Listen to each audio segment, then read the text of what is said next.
Vous avez un projet de création d'entreprise, mais dès que l'on vous parle de business plan, vous êtes déjà découragé. Cette vidéo est pour vous. Elle est conçue avec un exemple simple et concret sur l'ouverture d'un food truck. C'est parti.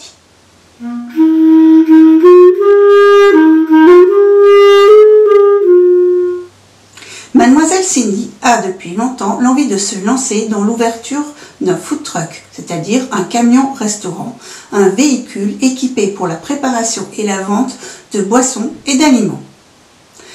La première étape pour Cindy consiste à analyser le marché et la concurrence. Cindy s'est rendu compte en effet de l'intérêt du marché pour ce concept. Un food truck nécessite peu de charges d'exploitation par rapport à un restaurant traditionnel et cela permet donc de proposer des prix attractifs. De plus, une mini-surface permet de proposer des monoproduits sans que cela choque les clients. Et enfin et surtout le principe de la mobilité qui permet de tester différents emplacements. Ainsi, après avoir étudié le sujet, elle s'est rendue compte que des produits de qualité à des prix abordables et avec proximité intéressaient bon nombre de travailleurs pressés, d'étudiants affamés, de touristes, etc.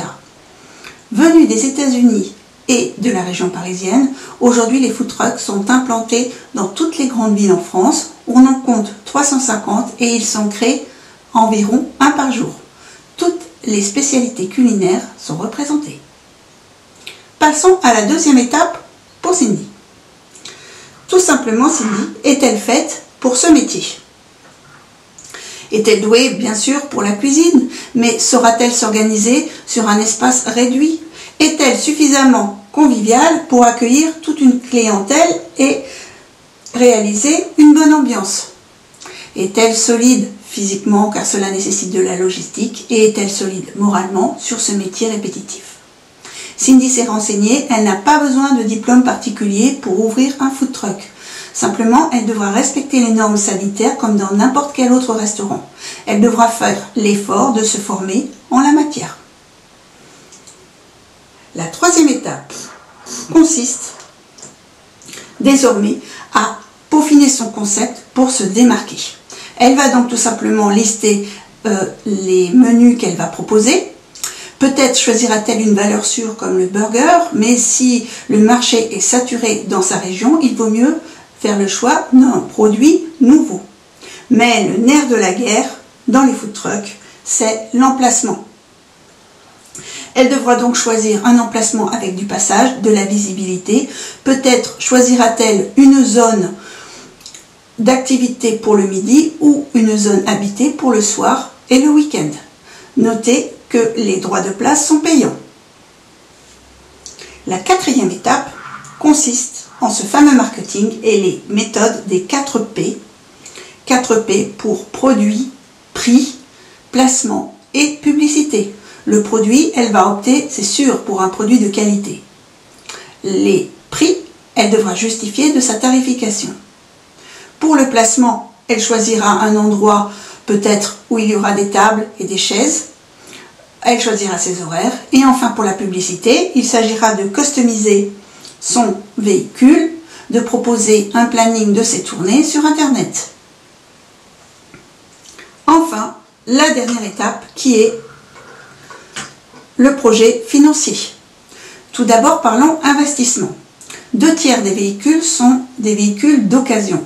On lui proposera donc une location, ce qui est plus intéressant plutôt que de se lancer dans un investissement très important de l'achat d'un camion neuf. Ensuite, Cindy va devoir réaliser la prévision de ses ventes, c'est-à-dire à partir de ses jours ouvrés, de ses horaires, des quantités qu'elle prévoit de vendre et à quel prix. Elle devra donc réaliser ce qu'on appelle le budget de ses ventes, tout simplement une prévision de son chiffre d'affaires. En contrepartie, elle va lister ses frais de fonctionnement. Tout d'abord, ses frais de création d'entreprise pour sa formation, mais aussi l'achat de ses matières premières, l'achat de ses consommables, le matériel de cuisine, le carburant, les assurances, les droits de place. Elle devra bien sûr penser à sa rémunération, à son impôt sur les bénéfices, c'est ce que nous lui cétons, et à sa trésorerie. Il ne reste plus à Cindy qu'à choisir le type juridique de sa société. Nous venons de vous raconter l'histoire du business plan de Cindy. Il ne lui reste plus qu'à le rédiger. Vous le retrouverez en ligne sur mon site yrgestion.fr. Si vous avez aimé cette vidéo, merci de liker et de vous abonner.